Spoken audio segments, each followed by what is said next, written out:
Okay. La la dee la la dee la. Don't mind me, I'm just warming up. Warming up. I'm a bit early. I like to be early. I don't do African time at all, or CPT, color people time. 1 o'clock is 1 o'clock. We start early here. All right.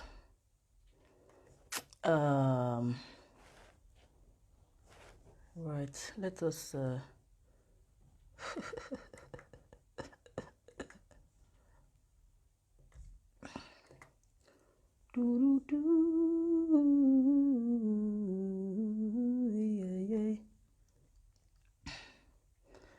Right, while I'm trying to get this thing up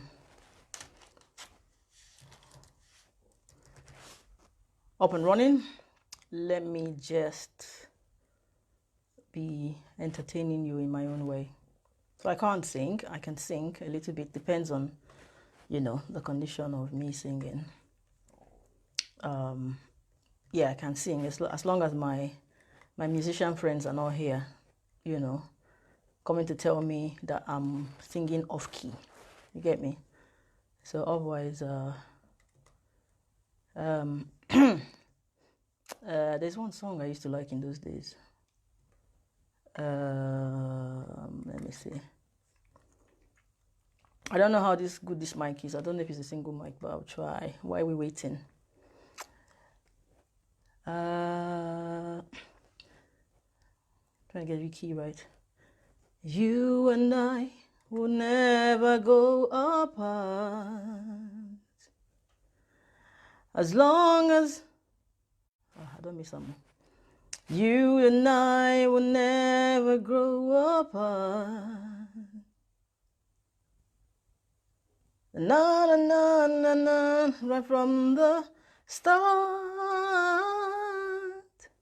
Since the day that you came in, and turned my life around, it is so plain to see. Your love is reality. It's amazing how you turn my weary heart. Yeah. And fill me with new life, one that will last. My eyes are now so opened to see just who you are. You mean the world to me. Yeah, it's a love song. More than anything. Anything. Right, if you're here, give us a thumbs up so we know you're here. I'm just biding time before I start. Okay. Give a thumbs up if you are here. I still know how to sing some Niger songs from back in the days, but you must have been born in the 80s for you to know it. I like this one, for instance. Them no like me, say me no like them. Them my enemies, so me no like them. Them briba baba briba baba briba baba briba baba briba baba briba baba. Now that was music back in the days. Not only Naira Marley and the rest of them, bunch of jokers, man. But anyways, that's just me. That's just me saying. You understand? That's just me saying. I'm gonna kick off in about 2 minutes because I like to be on time all the time. I like that song that says He's an on-time God. I love that song. Do you want me to sing it? I'll sing it. I'm assuming you're saying yes, okay? Because I got a lovely voice. Yeah, I know it's my life. I can say whatever I want to say. I've got a lovely voice. He's an on-time God. Yes, he is. On-time God. Yes, he is. The key's too high. Oh, may not come when you want him to. He'll be there right on time. 'Cause he's an on-time God. Oh, yes, he is. Yeah. That's what I'm talking about. That is what I'm talking about. All right, without further ado, why am I here today? Today, I want to talk about this post that's been going around on Facebook.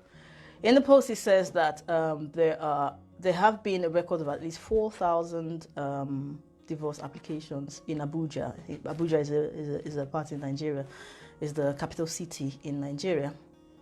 There's been about 4,000 divorce cases, and people have perceptions of why that's happening. You know, why are there so many divorce cases and this and that and that and that.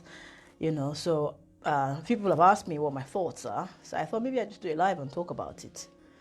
I'm gonna come at the men and at the women. So, I mean, I was asked for my opinions. It's my opinion. You don't have to agree with me, okay? Now, coming from the man's point of view, right? Now, I can say that a lot of men expect women to behave in a particular way, right? And women, maybe these days, don't behave in that kind of, in that pattern or in the way that is expected. So there's a lot of frustration in their marriages. And this case study from Nigeria is saying most of this divorce application is within the first year. Now you have to know that the first year is a very, very difficult year, because basically marriage is not easy. If anyone asks me, I would say for marriage, any marriage to work here, it's not God. It's not just about, God plays a good factor. But when I say God, I mean faith, your belief.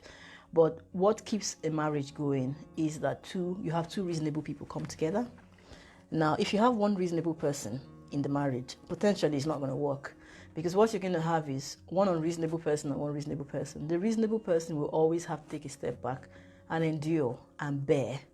Now, it will get to a point where the reasonable person can't endure anymore. And when they can't endure anymore, everything explodes. So you need two reasonable people in the relationship to make it work. Just like a business, you come together to do a business, and you have to be able to reason with each other. Otherwise, the business will crash. People will take off with their dividends and stuff like that and start their own business. So for marriage to work, you need two very reasonable people in it. Now, if people are expecting the kind of marriages their fathers had and their mothers had, like, it will shock you that things have changed. And we need to understand that things have changed a lot. As a teenager growing up, I had the opportunity to speak with a lot of elderly people, especially women. So I was about the age of 18 years old, and I spoke to women in their 50s and their 60s and their 70s. And it was interesting how from outside you saw them having the perfect marriage that you wanted to grow up to become. But these women sounded really bitter and angry. They sounded like if they had the opportunity, they would have made different choices, wasted life and stuff like that. But then it was down to the generation that they lived in. Now, back in the day, we cite a lot of examples that marriages worked back in the days. Back in the days, women, it was like a taboo to actually leave your husband's house or say you didn't want to do it. So you had to stick in there whether you liked it or not. Now, I'm not saying that there was no one that didn't have a good marriage. There were good marriages, but I'm saying that you didn't have as much separations or divorces back then, because you literally couldn't go. You had to endure it. In today's time, women are not going to endure like their mothers did, because first of all, their mothers told them, they saw a lot of things growing up with their mothers. They heard a lot of stories. So they're not going to repeat it. They're not going to stay with anyone and suffer when they have the opportunity to leave. Now, why is it easier these days for women to leave? You have to also understand that back in the days, women were potentially completely and 100% they depended on men. So if you were going to leave, where are you leaving to? To your father, to your brothers, who potentially your husband was the one that was catering for their needs and stuff like that. Where were you going to go? Back to your village? You had to stay there. There's no choice. Today you have independent women that have jobs, that have careers, that have all that. So if things are not good, they leave. They leave because they're not going to stay there and try to make something work that is not going to work. If two people are being unreasonable, then you're trying to patch it in there, it's going to explode at some point. So that's the difference. They have a choice now. Both men and women have a choice now. You understand? Back then, the choice men had was to either come up with a story, kick the wife out and get a second wife, or just become a polygamist. But now it's different. Like, why do you want to spend your life eternity with a horrible woman when you can just divorce her and get on with it? Yeah, it sounds sad, but that's the truth of the matter. Things have changed. You understand? Coming from the other point of view, you can also say they don't make women like they used to. Yeah, women were more humble back then, you know. Like I said, yeah, potentially they were more humble back then. But the truth is, they didn't have a choice back then. So they had to do what they were told. They had to comply. That's why you find grandmothers and, you know, and they're just horrible. Yeah, you think like, oh, they've been together for 50, 60 years. Why are they like this? They were never happy. And you have to understand that the heart of a woman is really deep. It's really, really deep. I read something about the woman in Titanic that the story was written about. And when they decided to create the movie Titanic, right? When they started to create the movie Titanic, and this is several years and years and years after it happened. In fact, she had been married, had even grandchildren, and even her husband had passed away. You understand? Her granddaughter said something. Her granddaughter said that it was until the movie Titanic, came out, or when they were preparing to have the movie, that she found out that her grandmother had this person called Jack that she was in love with. Apparently, all those years of the Titanic experience, she came out, she carried on with her life, she fell in love again and got married, had a fantastic marriage. You know, she never actually spoke about him.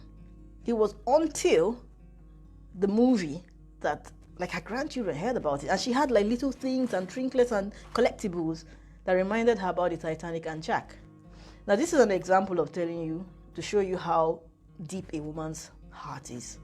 I'm not saying men don't have deep heart. I'm not a man, so I don't know. A man would be the best person to say that.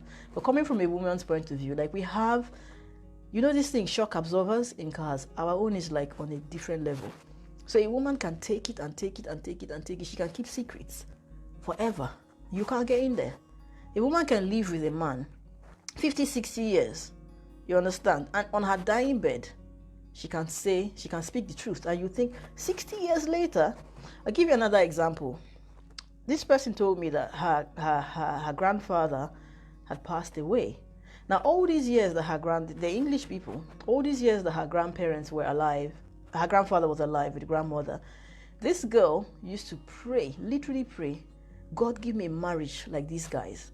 I want to have a marriage.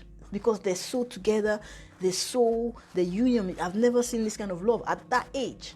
Now, this man passed away at, I think he was 81 years old, and the lady was 78. So you can imagine, and they had been married in their 20s, or I think late 20s. So you can imagine, you're looking at 50-something years of marriage, and everybody, including their grandchildren, used them as an example, like, this is the future. This is my future. Now, guess what this girl told me?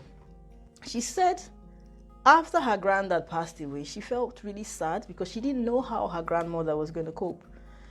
So she went to her grandmother, was like, it's okay. She's like, okay, Nana, I'm here. You know, I can understand what you're going through. How do you feel? How do you feel? It can't be easy. To her surprise, her grandmother said, I'm so glad he's dead. She was shocked. In Nigerian film, when you say, I'm so glad she's dead, Jesus! You understand? You understand? It's almost like 50-something years. Like, how can you say that?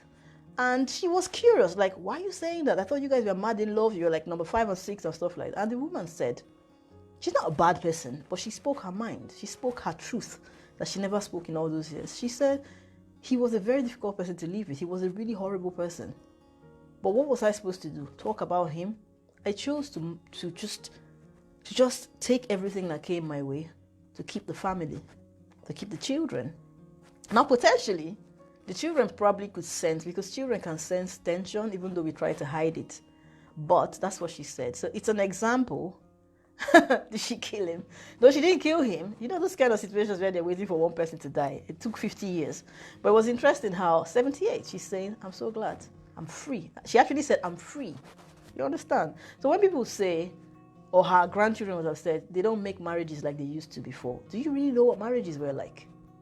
The only reason you're seeing a lot of divorce cases now is not so much about, there's an element of people have changed. There's an element of women empowerment and men empowerment and all that, but there's an element that we don't look at. The fact that maybe people back then were not really happy, they were stuck in it. Now, I've actually spoken to some men as well. Elderly men that are old enough to be my father and probably grandfathers, I spoke to them too. They didn't seem happy. Now, I'm not saying that statistics is going to cover everything. But I'm saying that Don't say that they don't make marriages like they used to, because you don't know what marriages were like before. They weren't 100%. There's just so much awareness now. And the fact that people can be independent, why not? There's lots of examples of successful single fathers and single mothers, so why stay together? And I say this all the time. Some people find themselves in toxic relationships, but they stay there because they don't want to have a failed marriage. You die there inside that marriage. You get me? You will die there in the marriage. But society does this to people because how can you leave the marriage when everybody's going to look at you like, here's another one that wants to be a single mother, or here's another guy that just wants to be a player and not settle down. No, you want them to die in that marriage? They should leave. You understand? Because there's some people that, I don't know, it's just impossible to live with them. They might be good people, they could be good fathers, they could be good mothers, but being a good partner is probably not something they can do. In those cases, like seriously, you have my blessing, separate. But be good parents to your children. I say this all the time, right? Children do best in a safe and loving environment, whether it's with one parent or with two. If two of you together are going to be a mess, then you better want to stay apart. Your children will actually be happier. Because that thing you think you're hiding, they can feel it, they can sense it, and it's going to affect them. Now, another reason why you're having so much breakups today is maybe they don't make men. Because we always talk about women. Like I told you, it's going to come at the men and the women. So we have potentially women who are pig-headed now, have their own career, they want to be bosses and all that. Yeah, it happens. Potentially, that's an element as well. But how about there's also the element of maybe they don't make men as they used to. Just like they don't make women as they used to. They don't make men as they used to. I give an example. Trust me, there's no man like my father. Yeah? My brothers are probably cooking. Apologies to my brothers anyway. But the truth is, they don't make men like they used to. And when I say these things, it's not a general statistics for everybody. It's just like the higher percentage. When I look at my father, right, as a public servant, you understand, he went to work diligently, he was never late for work, he did all those stuff. He still came home and was able to read me bedtime stories, read the Bible, ask me about my homework, talk to me. He took my brothers and taught them how to play squash. He taught them how to play hockey. Whenever he went to cut his hair, he took them with, like father-son bonding, all that stuff. My father was born in the 30s, so he's not a this day. He was born in the 30s in his village. So he was a village boy. But he was a different kind of man. You understand? When my mom was cooking and she was tired and the food wasn't ready, he would take us out. Not for a big meal. We would just go to Delta Park, the junction close to us. He would buy granite and banana. I used to long for those things because he liked it. He'd get the groundnuts, the ones that are not peeled. He would peel it and then we'll all sit down because he didn't want to give us a full meal. Because if you had a full meal, like full snacks and everything, then you don't have the space to have the meal when my mom was done. See, that's my father. He's still alive, by the way, and I love him to bits. Now, we had years when I didn't see eye to eye with my dad, you understand, for many reasons, yeah? But in those years, as much as I was like, this man, in my heart, right, it was more like, they say there's a thin line between love and hate. The only reason I felt so bitter towards my dad was because of how much I loved him, because of the impact. And in all those years that we didn't see eye to eye, you know what I remembered? I remembered those moments as a child, when he carried me on his leg, when he read books to me, when he checked my results, when he told me to do my times table, when we sat down and watched TV together. That's what I remembered. Now, in today's time, we don't have a lot of people, and we're even the modern people. My father was born in the 30s, and that's how he was. Maybe you're looking at me like a small girl. I'm not a small girl. I'm quite mature. You understand? So I'm saying that you don't have that now. And today this is our awareness stage where you have books, my father did not read one single book about parenting. He didn't. He did not read that. He had so much responsibilities. He was training his half-brothers. He was training his friends' children. He was doing this and that. Everybody lived in our house to go through university and everything. Everybody lived in our house to do one thing. That's how much responsibility he had with his government salary. And he never did business one day. Now, when I say they don't make men, or a lot of men like they used to, please look around you and show me a man like my father. Now, I'm using my father because I know him personally, and I'm not trying to overblow him. Check my name, go and find out about my father, you will know. You know what I'm saying? It's not a lie.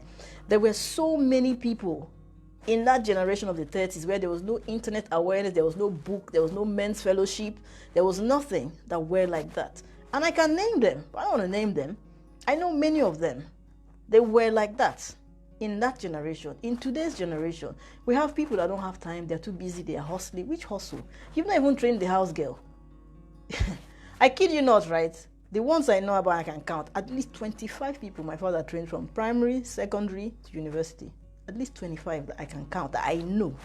Probably more than that, because I'm the youngest, so there were probably a lot. You get me? So they don't make those kind of people anymore. Yeah, conditions are hard. Conditions were always hard. You understand? He wasn't, like I said, public servant. Okay? He wasn't an oil company anybody. He was a public servant. So it's the quality of parents. You understand? Now, the other thing I want to say is, now we talked about the pig-headed women and potentially the men today that are not like the men back then, and that's why things are falling apart, because you have daughters. Okay, imagine someone who had a father that was all that, and you now get married to one guy that is not even trying. Not because of money, because people always say he doesn't have money. Not because of money, but because he just doesn't know how to give that fatherly everything like her father did, or like she was raised. That in itself is a problem. How do you teach a grown man that kind of thing? You understand? And then there are women that maybe their mothers feel them with so much hate and pain about marriage and men. You know those women that will say, make sure you get your secret account to, make sure you tell him to shut up. No man should talk to you anyhow. You know, and these mothers we're talking about, they're mothers of those days that you said had a fantastic marriage. They never left their husbands, but that's the advice they give to their children. So you have women selling hate and bitterness to their daughters. Their daughters are going into marriage with that mind of, if you talk to me and look at shout, you know. So there lies the problem. Now the other side we're not looking at is, when I tell people that it's better for two people if they can't stay together to protect their children, because I'm all about the next generation. If you want to end the cycle, start from the children. The problem we have is like a seed planted that was not taken care of. You have a plant that is not producing properly, because from the seed and from its growth, that whole time that you were in the nursery and stuff like, you didn't take care of it properly, it can't produce fine fruit. Now, if in the 40s and the 50s, then the 60s and the 70s, the parents we had then were pretending to be happy and together, you know that children can sense these things. Potentially, we have a lot of today's men and women that were raised in hate, in pain, and bitterness, that they've grown up to become men and women today that cannot truly love. We have a lot of people that were born and went through a lot of trauma and stress, that they've come up today and they're reflecting what they saw growing up. Now, if a boy grew up in a house where his father was that kind of figure that says, shut up when I'm talking, go and sit in the kitchen. I don't care how many American movies you have watched in this generation, in your head, that's how much respect you expect to command from your woman. Now you went and married Sisi with her Brazilian, who in her house, they were like, oh baby, how are you? Hugs daddy, hugs mommy. That's the one you went for, because you didn't go for your own level. You went for that one that grew up in a sheltered place. Not even so much shelter. It's not even about wealth.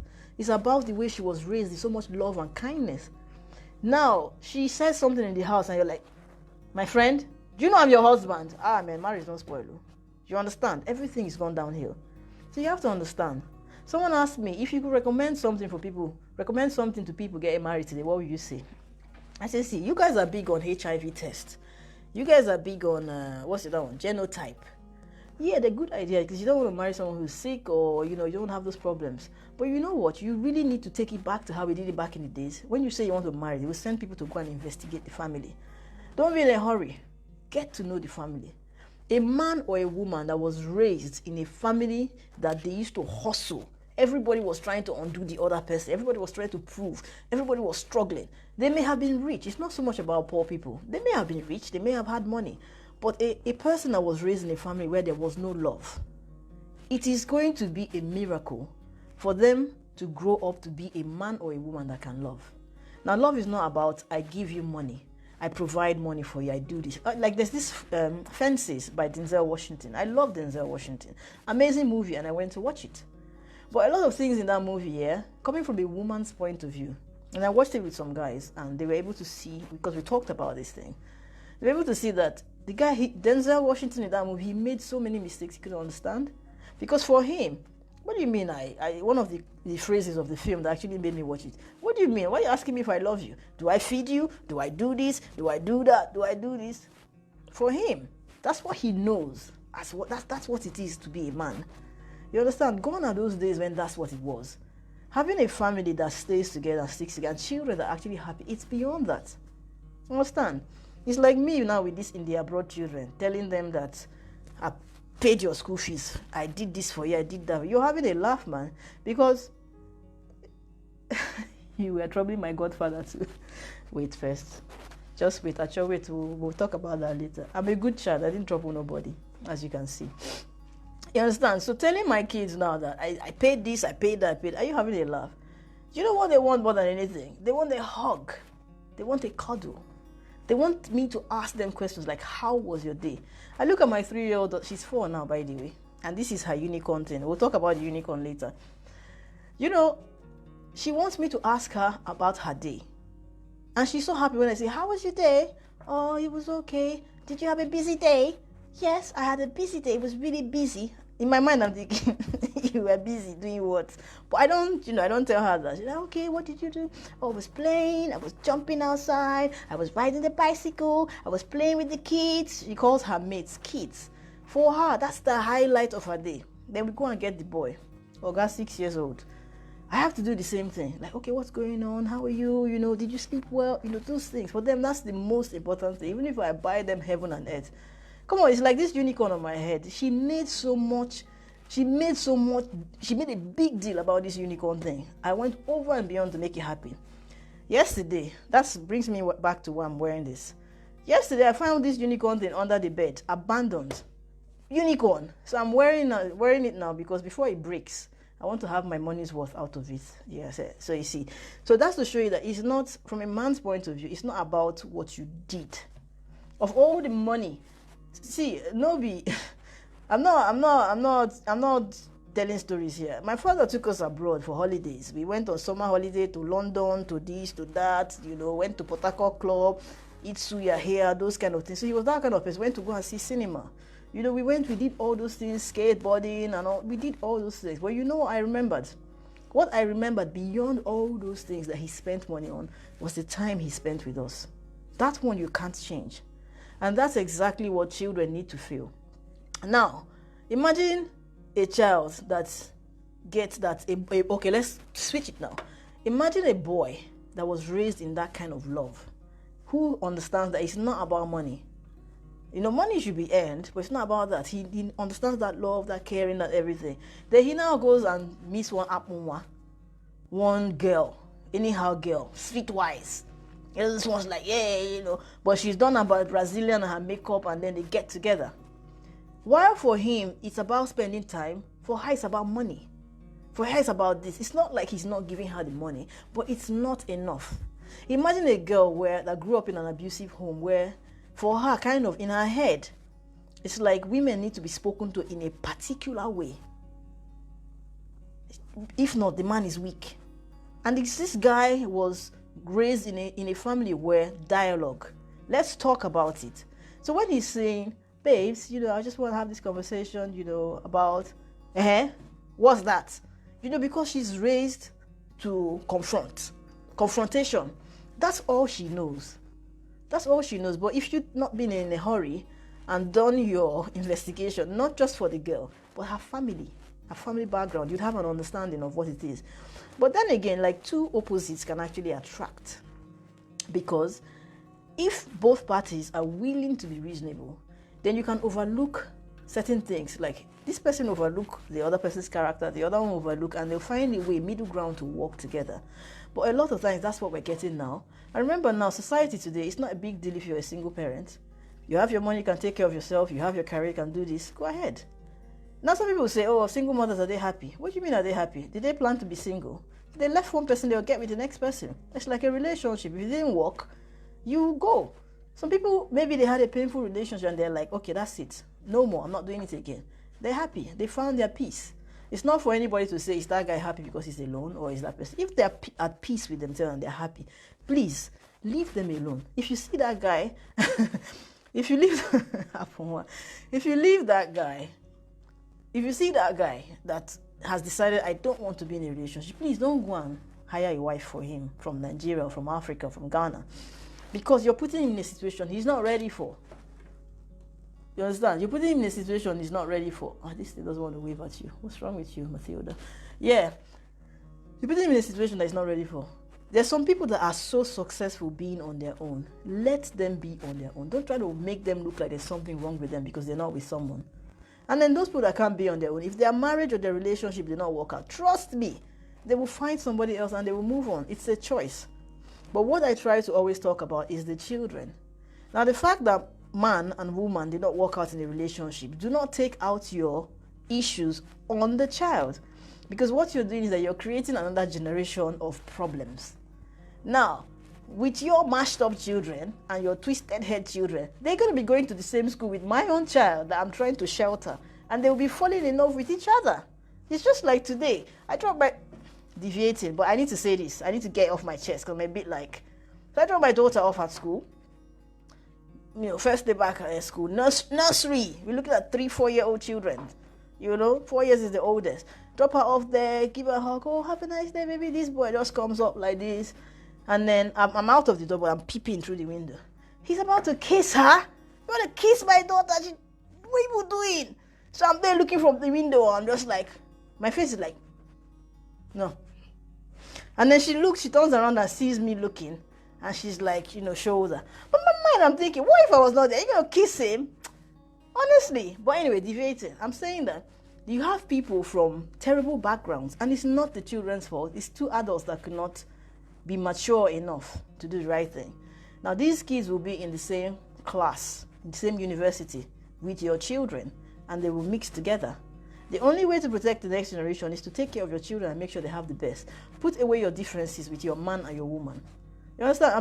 I'm still very pained about that woman that cut her daughter's hair. There is no justification at all. Because you're mashing up a girl who is tomorrow's generation. And that girl, if she's not a strong person, and if people don't rescue that girl, you understand? That girl will grow up to become a problem to someone else's son. And then tomorrow, when there's divorce rates increasing, they say, what's going on with the relationship? It starts. What we see today in terms of these 4,000 divorce cases going on, or application, it is a product. Let's say the people getting divorced today are between the ages of 30 and 40 years old. They just got married, yeah? It's a result of parenting, potentially bad parenting from 40 years ago. From 40 years ago that we're quoting, they had so-called good marriages. The problems we have today is coming from there. Problem. Like I said, my opinion, you don't have to take it. I was going to say something that's gone off the top of my head. Now, another thing is you notice that when they said since the beginning of the year, right, it's a worldwide statistics that relationships and marriages end between January and February. All over the world. It's not just a Nigerian thing. All over the world. Check it. It's all over the world. You have the highest rate of divorce applications and failed marriages and relationships that end between January and February. Now, thinking cap on, why is that? Why is that going on? It's because at the end of every year, people want to change things for the next year. Just like you want to give up coffee, you want to stop smoking, or you want to start smoking, or you want to get fat, or you want to lose weight. You've thought about these things for the whole year. You're saying, oh, I just need that thing to kickstart my new year. Now, if you've been in a horrible place, an unhappy place, that you've looked at it and you're like, it's not going to work. Potentially you're saying to yourself, or that person is saying to themselves, in January, I'm going to take a step. I'm going to walk out of this thing. I'm not doing it anymore. People make that decision towards the end of the year. They give it Christmas and New Year to see if anything is going to change. But then by the New Year, they've made up their mind that, do you know what, I'm doing this. It's not going to happen on the 1st of January, the first week. They potentially take a couple of time. New Year, new me. Exactly, New Year, new me. It takes a couple of time for them to implement the idea. And when they do, potentially towards the end of January, they walk out of the homes or the marriages or the relationships. By February, divorce in place. So these are the months when it's like high. And don't forget that the saddest day of the year is in January. What's it called now? Blue Monday or something like that, but forget about that. So yeah, it's all about new year, new me. I can't carry on with this toxic situation. I can't carry on with this lazy man. I can't carry on with this lazy woman or this. You understand? So in the new year, that's why it's the highest rate. So trust me, since the beginning of time, right? It's always been at the beginning of the year, January and February, where relationships end, this happens, change. That's when it changes. So that's why it's this period. This is a worldwide statistics. It's not just a Nigerian thing. How do we fix the future? Try and safeguard your children. Try and give them the love. Everything. I meet women that say, oh, my mama never hugged me, so why do I have to hug you? You need to be streetwise. You need streetwise. Get me? Those kind of people. But the point is, if your mama never did that for you, how did you feel as a child? You wanted a hug, but she never did it. That's why flip it. Rather than say, my mama never did this to me. She never did this for me. So my child should smart up, streetwise. No, you should say, because my parents never did this. They never hugged me. They never came to my school meeting. I'm going to do that for my child. I want to change it. You have to think about the decisions you're making. How's it going to affect your child? How did you feel when you were a child? It's not, just think back. Take a step back. If you say, oh, my mom used to slap me and I still turned out right. But when your mom slapped you when you were a child, were you happy? Did you like it? In fact, if they ask you, people still in their 40s, in their 30s and their 40s, they still remember the time when they were 5 years old that their parents hit them or shouted at them or did something really nasty. You see what I mean? So if you felt like that about what your parents did to you, why do you want to do it to your kids? You're supposed to be trying to correct. Your parents cannot be perfect. They were a product of their time and their own parents. But you can choose that the mistakes they made, you don't want to make the same mistakes, because that means you're going around in a cycle. You want to make new mistakes. You understand? If the same exact mistake that your father made or your mother made is the same exact mistake you're making now, then please come to my church. Let me pray for you. You understand? Just come. I will pray for you. Because you're going in a cycle. What do church people call them? Ancestral yoke. You're doing the same thing over and over and over. You're like in a maze. You're just going round and round and round. You're not moving. You're not making any progress. So you need to take a step back. Everything that your parents did that you didn't like, you just felt like they should have loved me a bit more. Love your child a bit more. They should have spent time. My father was a businessman. He was always traveling. He was this. He spent money on that. But as a child growing up, were you impressed at the fact that your father was a businessman and traveled the world?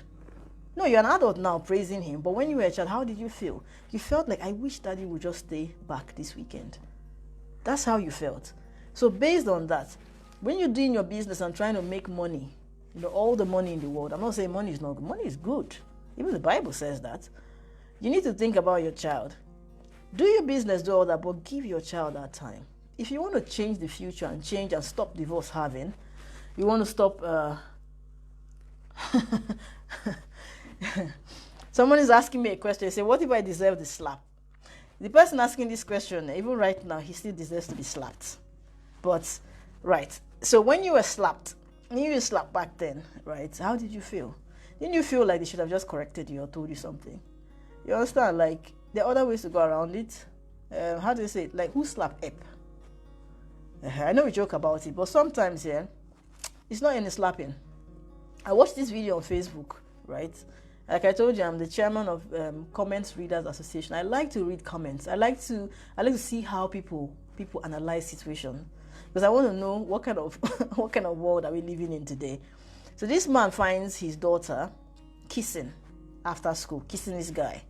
And then he comes with a belt and the boy runs away and he starts flogging her. The girl, she's not even as if she's been beaten. She's just like, and he's dragging her and people are like, yes, beat her. That's what she has done. I'm thinking like, are you guys okay? Okay, first of all, right, I can see this girl is taller than her father, a full-grown man. So she must be at least over 13 or 14 years old. Now for her to react like that, it's not the first time she's been beaten. Okay, so he's been beating her for ages and she has not changed. And her body language is saying she doesn't care. People are saying, see, this one stubborn, beat her, slap her. If you like her, in those days when a girl is not behaving, You know what parents do? They're checking the time for school runs. They will shave the hair, they will do all those things just to embarrass the child. How many of those girls back then, they shaved their hair and did? How many of them changed? That thing you did, that thing that their parents did to them did not make them change. It was something else that made them change later on. Not that thing. In fact, those kind of actions, it made them rebel and go further. Now they asked me, okay, so what, Madam Know It All? Madam Know It All, so what should the man have done? He said, you know what that man would have done? If it was me, right, I saw my daughter like that, yeah? If I think about it, for her to be openly kissing a boy like that, trust me, they've been having sex long time ago, so the kiss is not even the problem. Or they're about to. And literally, when it has got to that stage, there's nothing you can do to stop it from happening. Sadly, if it has gotten to that stage, trust me, bad parenting, okay? You've already failed up till that point. Or you tried your best, but it was a lost cause. You need to get your daughter, don't shout, don't rage, surprise her. Take that girl home and have a conversation. You're a man, you're a sharp man. I'm sure you played like that with many people's daughters back then, or not. Take your daughter down and have a conversation with her about safe sex. You understand?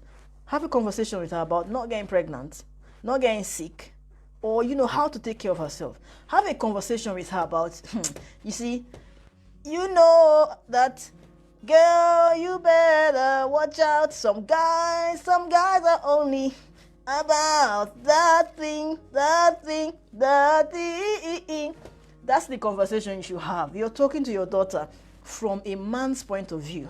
You're telling your daughter that, look, I was that boy. We just want to play. You understand? There's no love there. You understand? Your daughter will look at you like, oh, he didn't beat me. He's actually telling me she might actually learn something. I'm not saying that that's going to make that girl change, but that's a different way. You can guide her. At some point here, those words will make more sense. Because when you're beating a child like that video I saw, the only thing that girl is saying is, in a few years, I'm going to university and that's it. And trust me, that is not where you want your child to be. Now, from that rebellion, from that beating to that rebellion, that girl is going to grow up and become someone's wife. Potentially, the wife of one JJC boy that his parents were always pampering him. And he doesn't even know how to manage people like that. You see what I mean? So I'm not saying that their children should be weak and so. It's not weakness. It's, to be honest, people say streetwise. The real streetwise is a child that has sense. Streetwise is not gra. You understand? That's not streetwise. That's stupidity. Streetwise is that you understand things. That's what you should give to your child to grow up. If you can do that, this generation, 30 years from now, when our children are getting to the age of marriage and relationship, let's see how many divorce cases there will be. They talk about single mama, baby mama, this, baby mama, this. Leave baby mama. There are some people that want to be baby mama. Leave them. There are some people that it was the situation that got them there. Just leave them alone. We have so many baby mamas that have produced well. Obama, to mention a few. Oh, yeah, single mother. Who knows? If that woman has stayed with that man, we will not have Obama today. He would have been rearing cattle in Kenya. Or he would have been maybe smoking Igbo in East Coast, West Coast. Say, hey, papure. You understand? I'm not saying, I'm just giving worst case scenario. At the end of the day, that boy turned out well because people probably understood that being apart is not a bad thing. He still had a relationship with his dad, but his father and his mother didn't live together. Those are mature people. Nothing, as they say, nothing spoiled. Nothing went bad. You need two reasonable people. I will love my child even though I'm not with your mother. And the mother says, I will love my child even though I'm not with the man. And we'll respect each other when we meet. You understand? Don't throw your anger, your bitterness on the children. I know this one woman, right? Her husband was player. In fact, that word, player for life. He can't change. One woman to the other, beat the wife, do that. But you know one thing I respect her about? She's dead now. Blessed memories. One thing I respect her is that she never spoke badly about that man. If she ever spoke about him, she spoke about him like he was a king. Her children were tired of her. It's like, what is wrong with you? This man, this man. She would not have it. She would tell them, do not speak about your father like that. She taught them respect. Today, her children, they are reputable people. Imagine a woman that was treated like that. She has the right to talk trash about a male figure, but she never did. Those children grew up. They went to uni, everything, without their father being around. But you know what? Because of the way their mom raised them, they never learned disrespect towards their father. They always respected their father. You understand? They always had that respect. They always saw him as the guy. You understand? They saw him the way their mother presented it. This is the problem we have. You have a failed marriage or a failed relationship. Each person that has the child wants to use that child to undo the other person. That's wrong. You're transferring your toxic nature to innocent children. You understand? That's really wrong. It's unacceptable.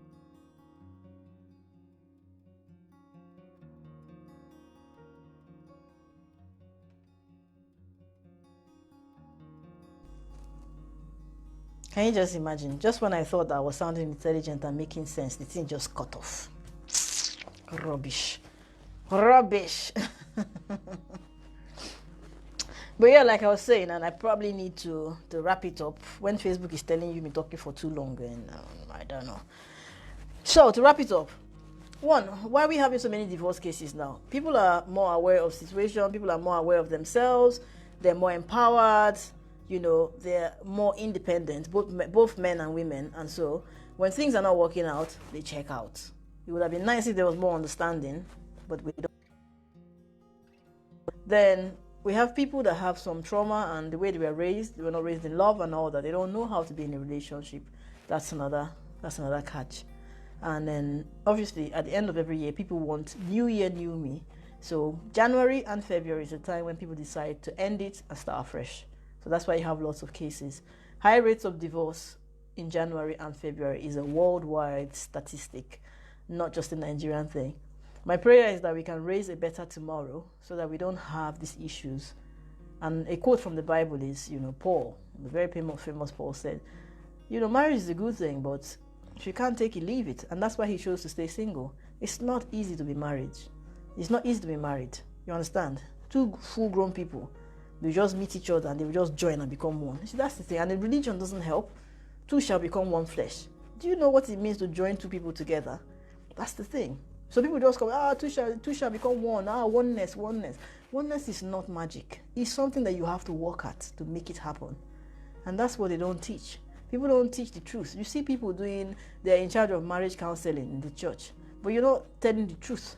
You're telling what you want people to hear. Tell them the truth about it so they can take a step back. And honestly, if you have a child that says, this marriage looks like it's a bit, I don't want to do it, please don't force them. There's nothing wrong with them. They're not gay. They're not lesbians. They're just thinking, I don't know if I can manage this for now. I'll take my time.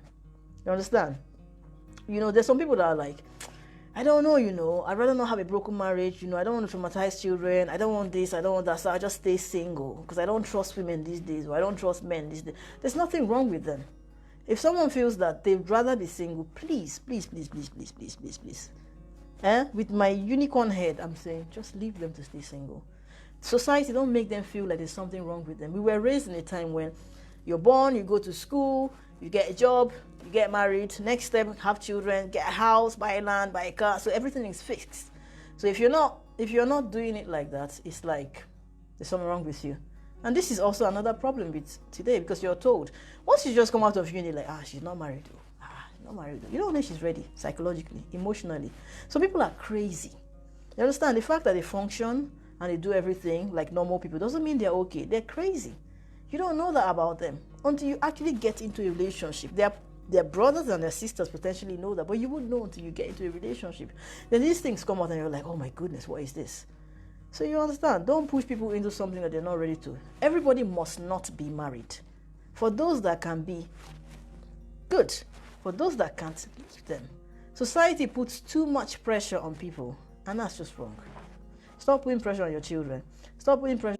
I'm going to wrap up in a bit because I don't know. Facebook is telling me that, I've talked too much. I've never seen this kind of thing before. But yeah, don't put pressure on people. Like, you finish uni and you say, I want to stay 10 years before getting married. Please leave the person. Because when you push them to get married, immediately it becomes a problem. Understand? In those days, a lot of our mothers were married as teenagers, It was inside their husband's house that they went to school and they did all that. They never had a choice. They never had a choice of a life. God created man and woman. He created them to be two individual people to live their destiny. Not that one person shouldn't have it. So imagine somebody who was married off as a teenager or as a young girl, and she had to find her future, her destiny inside a man's house. She didn't have a choice. So when she gets to 50 or 60 and she's really bitter, you don't have any idea what her pain is. When you have a man that wasn't ready to get married, he wanted to build a dream. He wanted to build some. People are saying, don't build too much. Don't be too rich. It will be like this. Or don't just go and marry, just have children. 1 year you've not had a child. 1 year you've not had a child. People just put so much pressure. Then when the thing starts falling apart, those same people that pushed you there, they're not there to manage it for you. You're on your own. They're not there when you're having a divorce. They don't understand why it didn't work out. The fact that you married at 21 or 18 and you've been married for 40 years doesn't mean that the other person can do it. Doesn't mean that the other person must marry at 21 years old. You understand? I talk to guys. They're like, I'm not ready. I'm like, see, if you're not ready, leave it. I don't care if you finished university 10 years ago. I don't care if you have a good job. I don't care if you make money. If you're not ready, you are not ready. Because the fact that you've come of age and you have a job and you have a car and you bought land doesn't mean you're ready to get married. You understand? It's people who are not ready that are pushed into marriage because of society. That's one of the problems of divorce today. So they're not ready. As a girl, you're being told, your biological clock is ticking. Thank God for IVF these days, even though it's really expensive. Your biological clock is ticking. What's going on? How about that guy? Okay, just marry anybody. As long as he's ready, husband material. Just marry him. Leave that one. That one's not ready to marry. Don't wait for him. Just marry. He's a doctor now. He's got a job. He's ready. Just marry. Then you just go and marry. And then after the first year, you're like, man, I don't think I can take this anymore. Now, back in the days, you had no job, no sustenance, no nothing. You stayed there. You will endure till whenever. But today, you've got your job. He's a doctor. You're an engineer. He's this, is that. You're thinking, okay, I'm not going to sit here and take this nonsense. I'm going. Doesn't make her a stubborn woman and somebody that thinks she's boss. It makes her somebody who's independent, who rather than stay and suffer for years, she chose to walk away. Now a man that says, I'm tired of this marriage, end it. There's nothing wrong with him. He wasn't ready. Society put the pressure on him that he should go and marry. Maybe he was created to be one of those that never married. But society said, if he's not married at this age, there's something wrong. He's gay. She's a lesbian. So once they say gay, man, people can't think I'm gay. Let me go and marry. Hey, lesbian. No, I'm not a lesbian. No, let me just go. You understand? Stop putting pressure on people. Because you put that pressure on them, then the result comes out and you complain. Why are people getting divorced? Until we change our mindset and how we relate and do things. Trust me, 4,000 divorce cases in Abuja. You guys are just waking up. Don't worry, I'll dig into the UK one and tell you people where we are now. Between January and February, you'll know that you guys are still learning. You have not even scratched the surface. So please, these are my 2 cents to my people out there. As I always say, if you are in an abusive relationship and you're scared, please know that it's not your fault. It's never your fault. Nobody has the right to hit you. Nobody has the right to shout at you. You're a human being. Man and woman likewise, because men get shouted and beat. You understand? In fact, men, when they suffer a lot because no one will believe them. And there's the shame and the stigma to talk about it, that they're being oppressed in their own house when they're supposed to be the man. Please, talk to someone. And if you're in a situation where you are even unable to talk to anyone, go online. Find me. There's so many people. Find someone you can talk to and just put it out there. And hopefully, you'll get help. Right? Talk to someone. Don't stay in a situation that will kill you because you want to please society. Yeah? I'd rather people walk away than attending people's funeral or analyzing on Facebook why they died and why they did not die. You understand? According to a wise man, he said, in my house there are many mansions. If you go into that marriage and it's not good, don't die there. Come back to my house. All right? That's my 2 cents from me to you. I hope you are blessed.